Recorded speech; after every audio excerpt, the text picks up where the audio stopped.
welcome back my lovely beans. Today I want to show you a lot of different options for secondary weapons for Yareli. Why specific secondary? Simply because of her passive.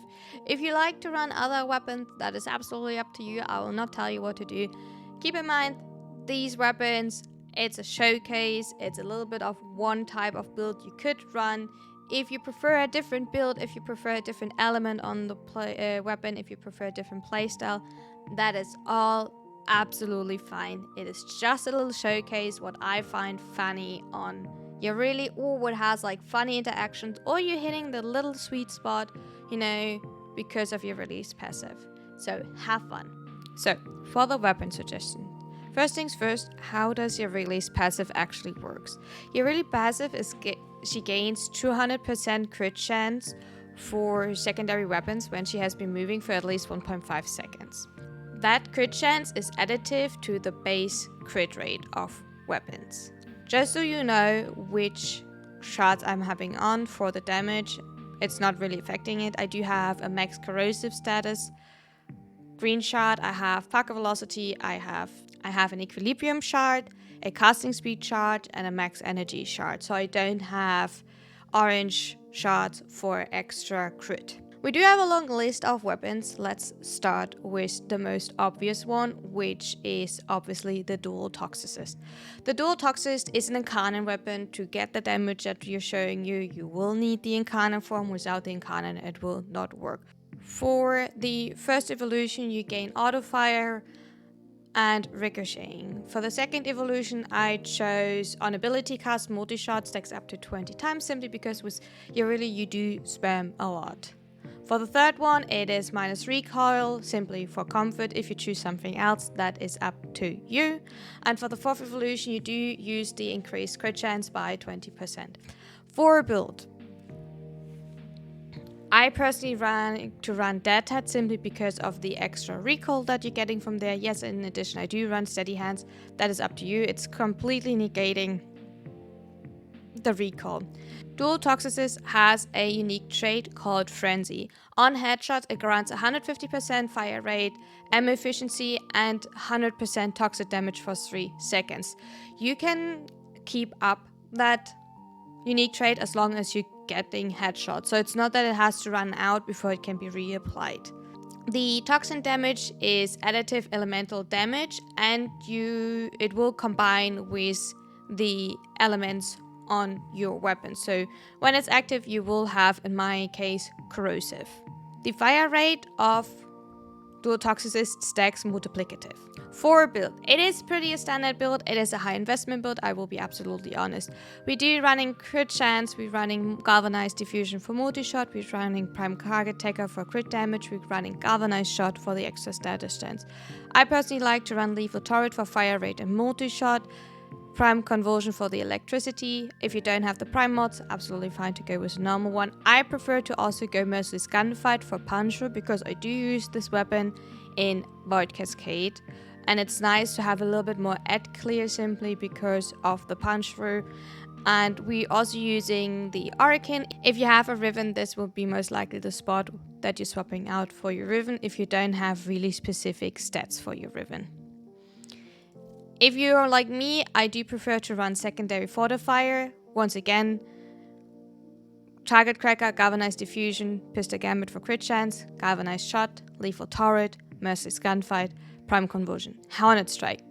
Since I do run arcane position on my Yareli, hornet strike together with galvanized shot would technically give you enough base damage, so you could swap out hornet strike. If you want to go really comfortable and safe and you don't want to pay attention to your stacks, hornet strike is always a good option.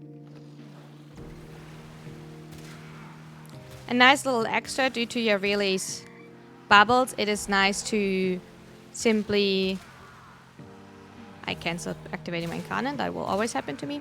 Due to Yareli's 1, it's nice because they are lifting the enemies, which makes it a little bit easier when they don't have overguard to actually gain the headshot, at least for me as someone that is struggling a tiny bit with the headshot. But yeah, also little note, The damage vulnerability of Yareli's 1 is multiplicative with the damage vulnerability of the sea snares that Mirolina is casting. So you will get sometimes insane amount of damage.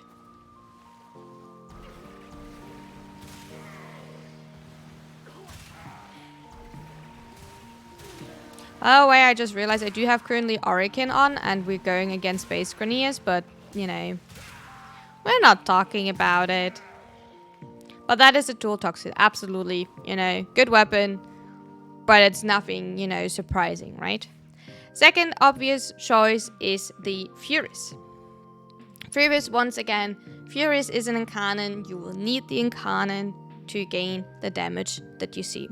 For the evolution, we are going for increased base damage by 28. With overshields, you do get extra.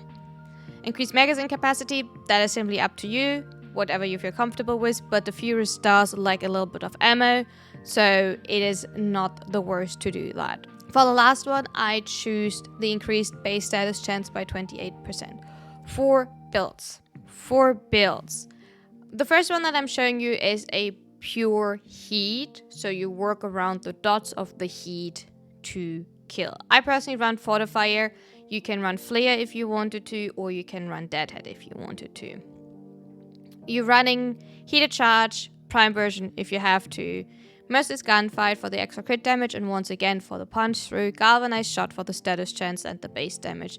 Pistol Gambit for the critical chance. Hornet Strike for the base damage. Since we do run Arcane Precision on Yareli and we do have Galvanized Shot, we don't really necessarily need Hornet Strike, so this would be a good spot to swap that out either for your Riven, especially if your Riven have anyway base damage, or for a fitting Bane mod. We do running Prime Target Cracker for the critical damage. We do have Galvanized Diffusion for the multi-shot and Lethal Turret. Also Lethal Momentum for the projectile speed. Another option is the Corrosive Heat setup if you wanted to. Corrosive for the direct hit and Heat for the dot damage afterwards. You can run Keeping Bullseyes. That is simply because of my polarities. If you prefer to run Pistol Gambit, then absolutely do that. Galvanized Shot for the status chant, Galvanized Diffusion. I do have a Riven on this build. You would run here Toxin and status chant, the 60/60 mod for Toxin. Prime Target Cracker for critical damage, Lethal Turret for the fire rate, and Prime Heated Charge. On this build, we don't have Punch Through, simply because it is not fitting. And once again, Lethal Momentum.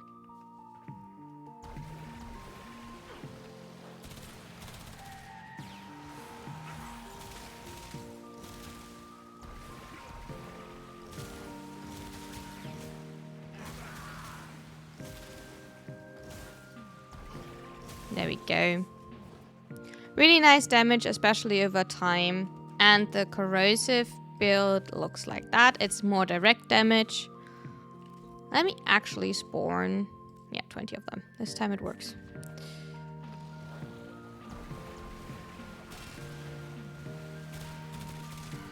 There we go. I need a little bit of a tankier enemy to make sure that, you know. Keep in mind, I do have a green shard on my build, right? So I do get extra corrosive stacks. But yeah. Fury is really nice, but once again, a standard weapon. One weapon that you already probably all thought about is the Ocucor. Is it worth to run the Ocucor on Yareli? You do gain the extra crit rate from Yareli, right? That is not bad, but it's also not insane. Especially since we do have, for the extra crit chance, we do have Sentinel Surge, so that is a really nice one, right?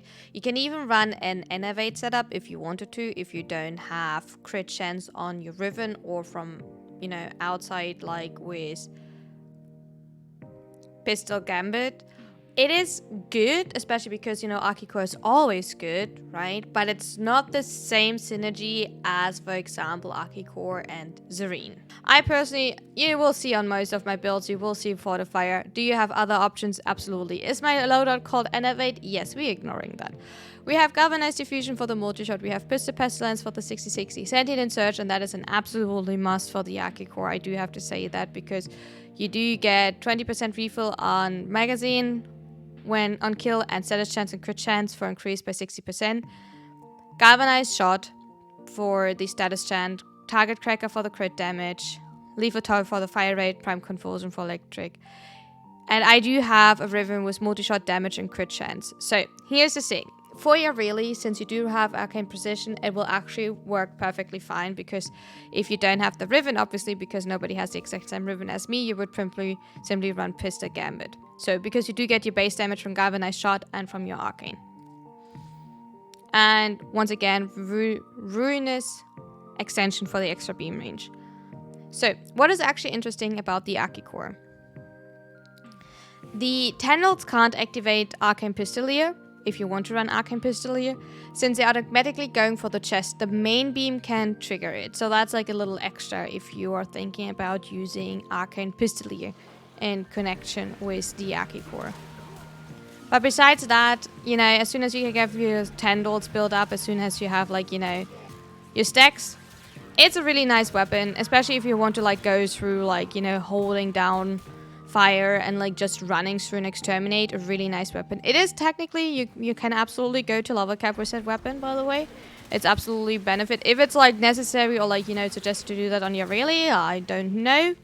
I probably would not say it's super comfortable, but, you know, that is up to you. If you want to test it, feel free to test it. So let's now go to a weapon that is a little bit more interesting, and that would be the Kompressa Prime. We do get actually like a little bit of an upgrade between Kompressa and Kompressa Prime. So Kompressa Prime, compared to the normal compressor, has a higher viral damage. We do have a higher base damage. We do have a higher crit chance. Actually, it's now 16% instead of 6%. And we do have a higher status chance because it's 36% instead of 30%. And another really interesting thing, the damage fall off is smaller. So the compressor will only fall off at 2.8, while the normal compressor was falling off at 2.4. The disadvantage of the Kompressa Prime compared to the compressor is obviously the Riven Despo. So if you're running a Riven, you would actually need to check if it has the same benefit for you, or if you would rather not run it. Primer build. On primers, we're running Sure Shot, Armor Gun Diffusion. On Primer Compressor, we are running Sure Shot for the extra status chance. We are running Armor Gun Barrel Diffusion for the multi-shot and the dodge speed. Argon Mods for the shield recharge. Magnetic Might for the extra crit chance, but mostly for the magnetic, because the magnetic will help you more damage for Fortifier. I do have a Riven. You can run Lethal Turret here if you don't have a Riven that you would like to use, because mine has simply multi-shot and fire rate, so for you probably Lethal Turret would be the best option. Pistol Pestilence for 60-60 for extra status chance. Jolt for corrosive. I personally like to run corrosive, especially since the compressor already has innate viral. And Frostbite for the cold, because enemies that are frozen are easier to hit with your second weapon for headshots.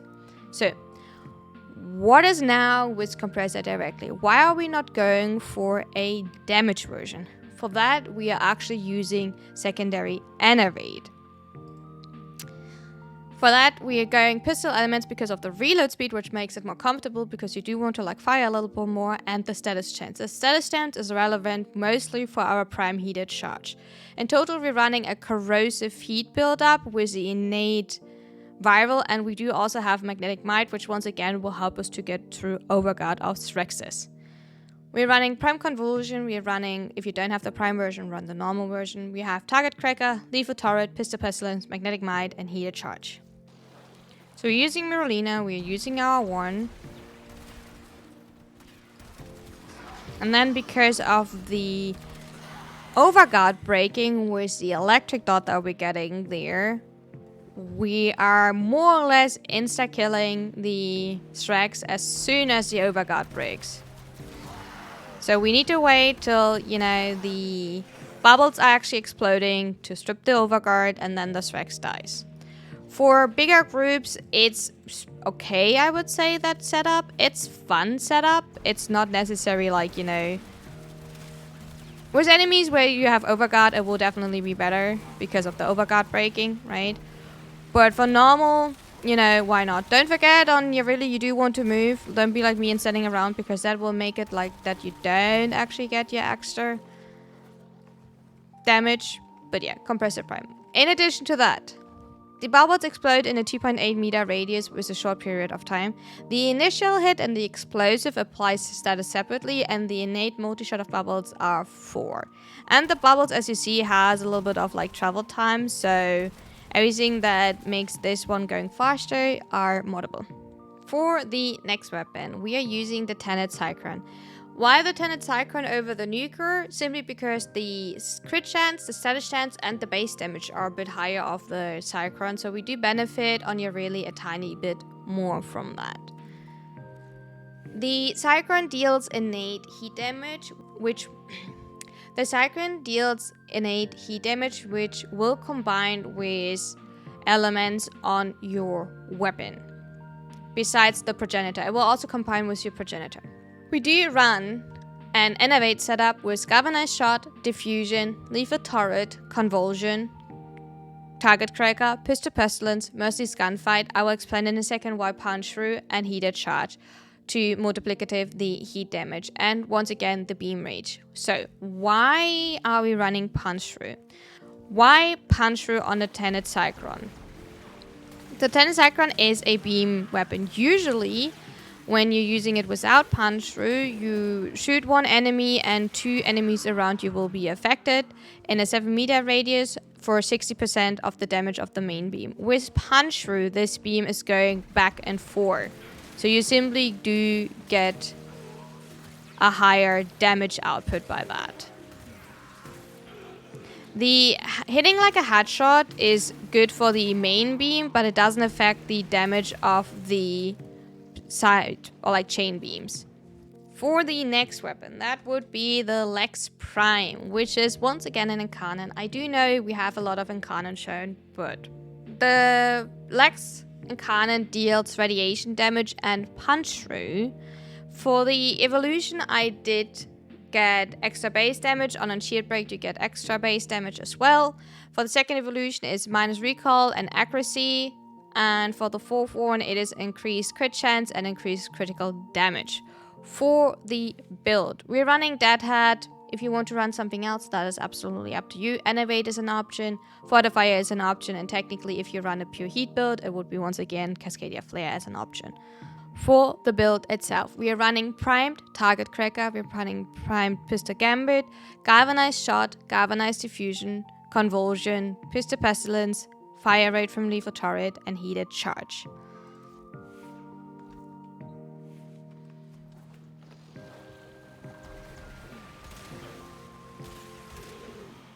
Since the weapon already has Punch Through, we don't really need to like mod for extra Punch Through.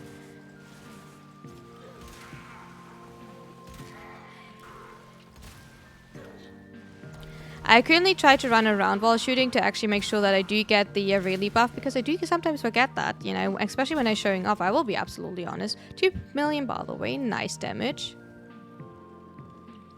Lex is more of a single target weapon. It's not really comfortable to like actually use as a wave clear in my opinion, but that is me. But it's in total a really nice weapon, because the thing is why it's not really like super good for wave clear is the low fire rate. The next weapon is the dual Coda Toxica. Why the dual Coda Toxica? With the dual Coda Toxica, the thing is enemies damaged by the Coda dual Toxica spread 3 spores and death, which inflict cold status chance.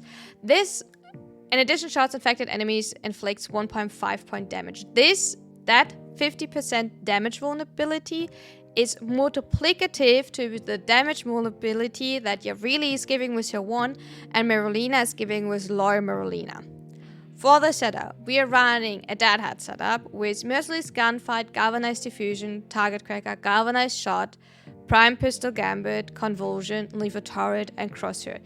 If you wanted, you could obviously also... I do have a Toxin Progenitor or Valence, trait. So I do get corrosive. If you wanted, you could also run viral to get more stacks of viral damage to make the enemies weaker. But I simply prefer corrosive. I do have to say that.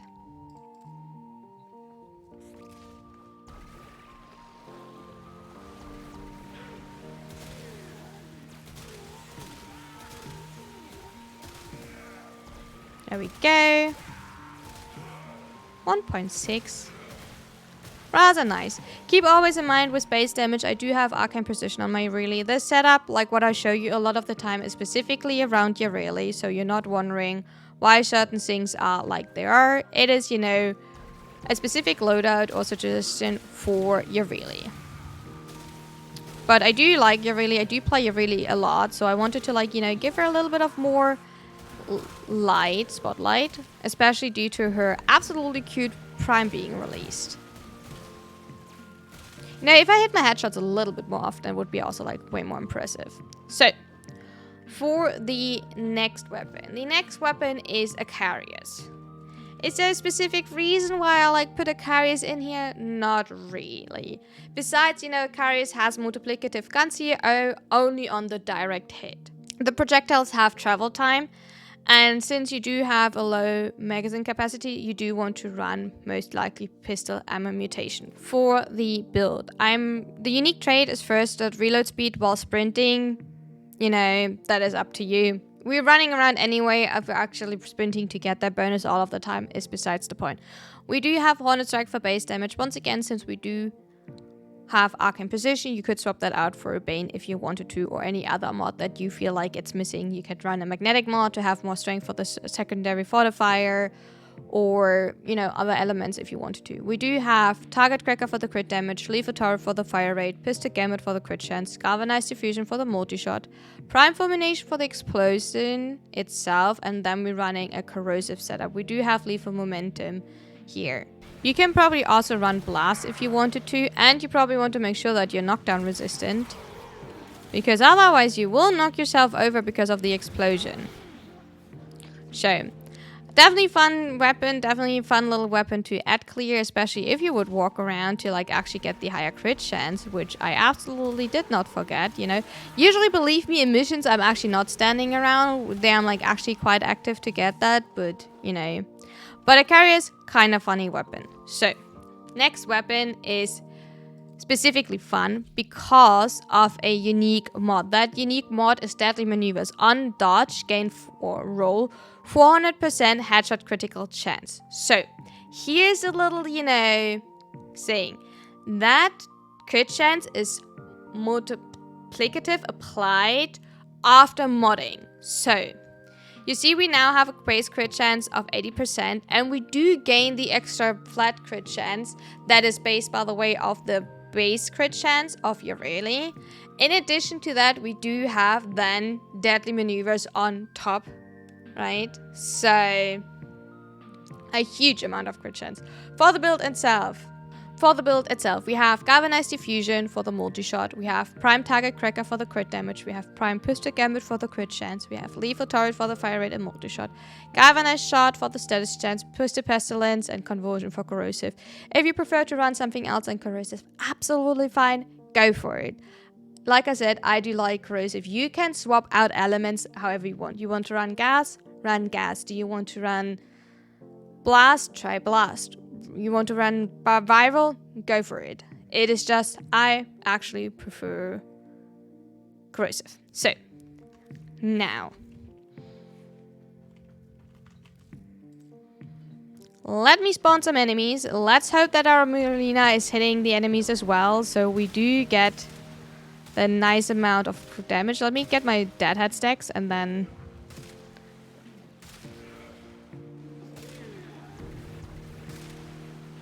You know, just a bit. Oh, I think I missed that. Oh no, I'm not rolling. I forgot that's only 2 shots actually. I do need to reload. I'm not sure. I'm stuck.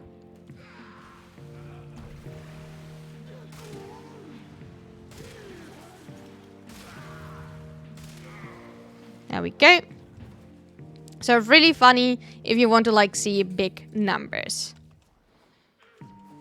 So if you're, like, a fan of big numbers and red crits, you know, why not? If I'm, like, actually hitting it, oh my god, we're not talking about that.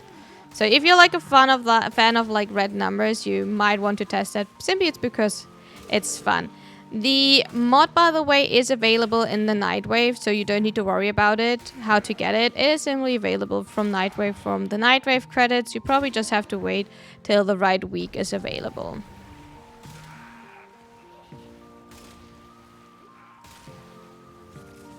There we go. Oh no, reload. That was a bit awkward. As a next option, it is the Vesper. The Vesper has, as you know, a unique trait that aiming activates a laser sight that highlights enemy weak points and grants 40% crit damage. In addition to the, like, you know, huge amount of crit chance we do getting from Yareli, it's really nice. On the build, once again, we're running Corrosive, Galvanized Diffusion, Target Cracker, Galvanized Shot, Creeping Bullseye. If you would like to run Target... If you want to run Pistol Gambit, that is absolutely up to you. Lethal Turret and Lethal Gas. Lethal Gas simply because of the damage. If you don't have that argument or you don't want to run that argument and rather would like to run a Bane, that is absolutely fine.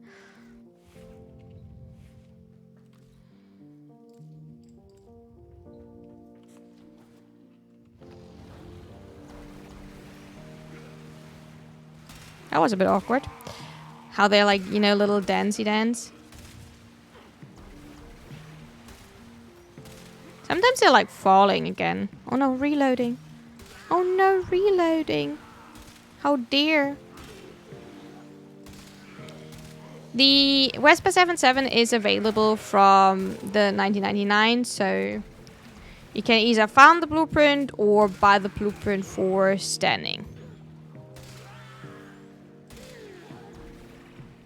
It's fun, you know, definitely not too bad. Definitely something you might want to try. For the next weapon, it's the Knell Prime. Why the Knell Prime? Simply because of the unique trait. On headshots, you do get ammo efficiency, but you also get a crit multiplier, crit damage multiplier, and status chance. And double magazine size when wheeled by Harrow. You know, that's kind of ignorable. You know, we do have absolutely the normal base. We do have crosshair for the extra crit chance when aiming. Keep in mind, we do have the flat crit chance that is applying from Yareli as well. We have a corrosive setup, target cracker, pistol chance, and turret, and we do have deadhead. The only downside of Knell is if you miss your headshot, you actually will have a bad life. Because then you don't get the unique trait for it, and then it's like kind of like meh to shoot around with it. Because then you actually have to reload after each shot. But if you have it, you get the higher multiplier, crit multiplier. You do get, like, you know, some nice numbers in my opinion. And we do have a 2.5 crit damage multiplier at the moment. So not bad, not bad. Am I missing enemies? Are they like always like, you know...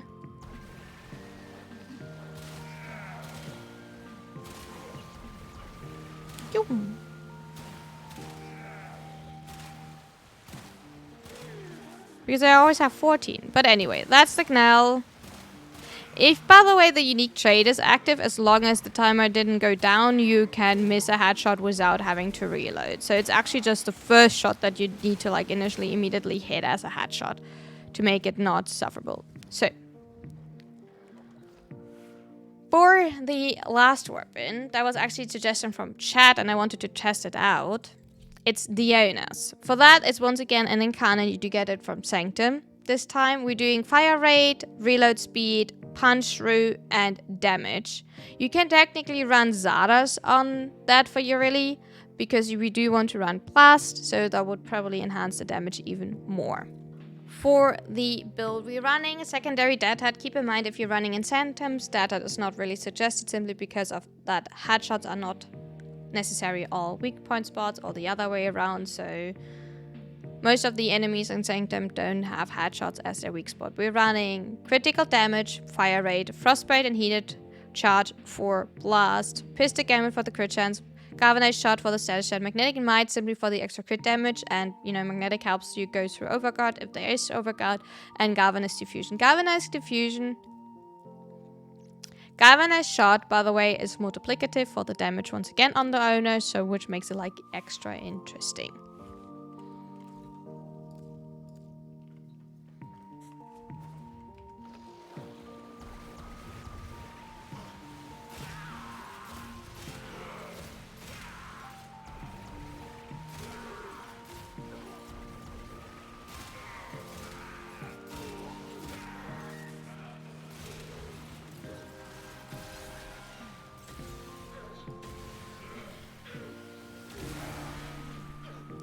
There we go. On the charge shots, you do make a stupid amount of damage for that. I do have to say that I'm not the biggest fan of the charge shot. I do prefer the regular shot a tiny bit more, simply because of how long the charge time of it